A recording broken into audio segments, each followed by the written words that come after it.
السلام عليكم ورحمة الله تعالى وبركاته. قبل أيام انطلاق فعاليات الطبعة التاسعة صالون فلاحة الصحراوية. معي الآن مدير الصالون فيصل حوام لحديث آخر الجديد. فيصل السلام عليكم. وعليكم السلام، اهلا بك استاذ انور، وشرفتنا ونورتنا ان شاء الله في بدايه التحضيرات.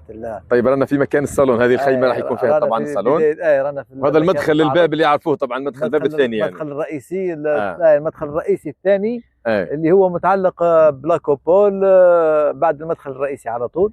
هذا هو المدخل الرئيسي بالنسبه لنا للمعرض. ان شاء الله راح يكون في وين راح يحتضن فعاليات صالون فلاحة اجروسوف في طبعته التاسعة ان شاء الله.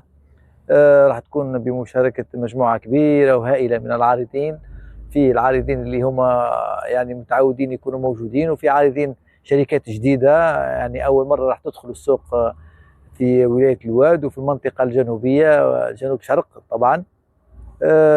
رانا إن شاء الله راح تكون فعالية الصالون ما بين 15 حتى 18 ديسمبر بمنتجع الغزال الذهبي ولاية الواد. ان شاء الله الافتتاح تاع المعرض راح يكون من الساعة 9 حتى الساعة 5 مساء، باش يتمكنوا كل الناس اللي هما مهتمين بقطاع الفلاحة والفلاحين واصحاب محلات الجرانتية يكونوا حاضرين ان شاء الله معنا في المعرض.